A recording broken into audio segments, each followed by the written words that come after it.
It's pretty hard to argue that Taylor Swift had the best year of any artist in history in 2023, and that's looking to continue in 2024. Generated over $1 billion in ticket sales for the Eras tour. On top of that, there was over $250 million in revenue generated at the box office. And there's going to be another $1 billion or so generated in 2024. And what's fascinating about Swift is the fact that she's done this completely differently than a lot of artists before her. The infrastructure that typically drives a lot of these artists simply isn't necessary for Swift. She doesn't need to have a movie studio. She doesn't need to have Live Nation promoting a tour. She doesn't need record labels. She can go directly to fans in a way that no artist has been able to in the history of music. And that's what makes her so powerful. But there are actually a number of companies that are going to have a huge benefit from the billions of dollars that are coming into the Taylor Swift empire. And they actually make this business possible. So that's what I want to get into today, is how to think about this strategically, because this is completely different than anything we've seen before. This is different than Michael Jackson. It's different than the Beatles. And it's even different than huge tours from artists like Beyonce, Jay-Z, or Justin Timberlake. So that's what I'm going to dig into today. My name is Travis Hoium. Thanks for watching Asymmetric Investing. Please subscribe here on YouTube for all my content. And thanks to this video's sponsor, The Motley Fool. If you go to fool.com/ASYM, they're going to give you their top 10 stocks to buy right now. And I want to start with a concept that I talk about a lot on asymmetric investing. And this is really the way to think about Swift and the way that she's distributing this content. And that is the smiling curve. The smiling curve simply shows the scale of a business, whether that's a big tech company or just an individual person, and the profit or value that they're able to extract from the market. So you can see in this image, there are companies that have scale that Swift simply can't match. Facebook or Meta, YouTube, Spotify. These are often companies that we call platforms or aggregators. They're the ones that are going to connect creators or content with a massive audience. Now, the challenge if you're not one of these industry leaders is that you become a laggard. If you're Snapchat or Twitter or Reddit or Tidal, it's really hard to make money if you aren't in an industry-leading scale position. So that's why this is important from the distribution side. But if you're on the content creation side, you actually want to be a niche creator. You want to be an individual creator. That's the way to extract the most value. And you can actually use these platform tools to reach other people. I'm creating this video as an individual creator. I am the only employee. I can edit videos, and then I can distribute them on a platform like YouTube and reach millions or even billions of people. Now, Taylor Swift takes this to another level with an audience that is measured in the hundreds of millions, if not over 1 billion people.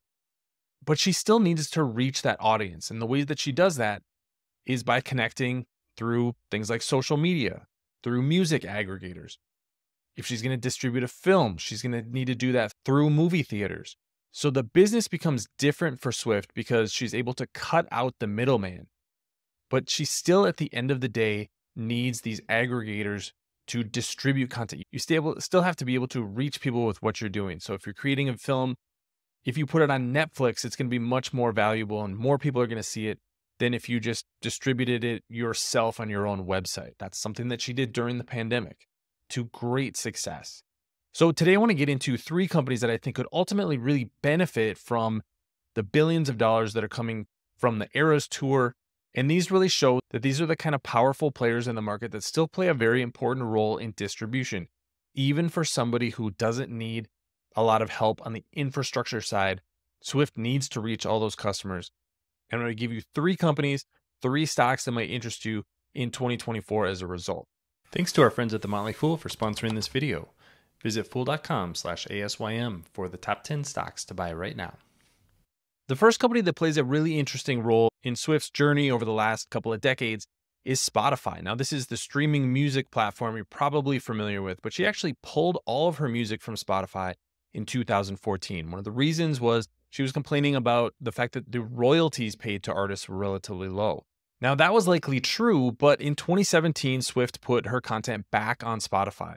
And why did she do that? Well, it really comes down to the fact that Spotify is where she could connect with users, with her fans. This is where the people were listening to music. If you look at this chart, you can see just how quickly Spotify has grown and has become even more important over the last few years than it was back in 2014. If you go back to January 2016, Spotify had less than 100 million premium and ad-supported subscribers. The green column here is the premium subscribers. You can see that was just 28 million back then, 64 million ad-supported subscribers. But since then, the numbers have exploded. The most recent numbers is 226 million. So nearly a 10x growth in the number of premium subscribers that are paying for content on Spotify.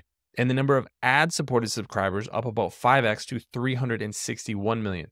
So today there are over 500 million people listening to music on Spotify on at least a monthly basis. That gives them a very strong position as an aggregator and a kind of company that can reach fans that Taylor Swift ultimately wants to reach. If you take your music off of a platform like Spotify now, there are going to be millions of people that simply don't listen to it anymore. So this has become a point of distribution, and it's mutually beneficial for both Spotify and for Swift. She gets to reach over 500 million people, on the way to 1 billion people in the next probably 3 to 4 years. And Spotify gets to have the biggest artist in the world on their platform. So there's some symbiosis between the two ends of the smiling curve. And I think we really see that with Spotify. But the other company where there's a little bit more tension that played a really interesting role in the past year is Live Nation. Now, Live Nation does a couple of different things. They take some of the financial risk and get upside from selling out concerts all around the world. They run venues, and then they have Ticketmaster. Ticketmaster is what Taylor Swift used to sell tickets. So Ticketmaster gets a cut from every single ticket that is sold. They're not promoting the tour, and they actually called this out in their recent conference call. Said that, hey, we're not going to get the same upside from the Taylor Swift tour as we did from, let's say, something like Beyonce, but they do generate that revenue from selling tickets. Now, Ticketmaster and Live Nation's position in the market is they control a vast majority of the venues. So if you're Taylor Swift, you can't go to a lot of these venues and say, hey, I want to sell tickets directly. You have to use the service providers that they use. And Ticketmaster is really the company that's all over the place, especially in these stadiums where Swift is performing these massive shows. So Ticketmaster is at least going to get a small benefit from this tour and the billions of dollars that are being spent. Like I said, over $1 billion spent in 2023, another $1 billion plus expected in 2024. So if you've ever paid those Ticketmaster fees before, you know there's a huge fee that ends up going to Ticketmaster. And that's because they're kind of the gatekeeper. Swift doesn't necessarily need a promoter the same way that a lot of other artists do, but still needs to have that ticket infrastructure. And that's the role that Ticketmaster and Live Nation as a company played. The final company, and I think a really surprise beneficiary from the phenomenon that Taylor Swift was in 2023, is AMC. The Taylor Swift Eras Tour movie came out to huge success. But again, Swift didn't go through the traditional studio channels. She actually distributed it herself through AMC. So used the division called AMC 3 Theaters Distribution and AMC Entertainment. And this was a huge success, just cutting out another middleman. The takeaway here is that a strategic concept known as the smiling curve is going to be really important for more and more businesses going forward. Whether you're a technology company or a creator or a writer or a musician, it doesn't really matter. You need to understand where the value creation lies. And right now, the value creation is either in being a platform company, an aggregator that can reach hundreds of millions, if not billions of users, or being a small company with low overhead and being able to have really high margins and be able to reach those customers that you have without having the traditional middleman in the middle. Of course, platforms like Facebook, Spotify, YouTube are still going to be extremely valuable. That's going to be the new gatekeeper in this case. But Taylor Swift has shown that you can build a multi-billion-dollar business as an individual creator, leveraging these aggregators and platforms to their fullest extent. And I think that's really what I took away from this Eras tour. She has done this to a better degree than any artist before, and I think has really laid the groundwork for what artists are going to do in the future. So love to hear your takeaways from Taylor Swift's multi-billion-dollar year and what this means for music and investing in the future, and which one of these stocks is your favorite. Love to hear your comments in the comment section below. Don't forget to subscribe to Asymmetric Investing. Thanks for watching, everybody. See you here next time.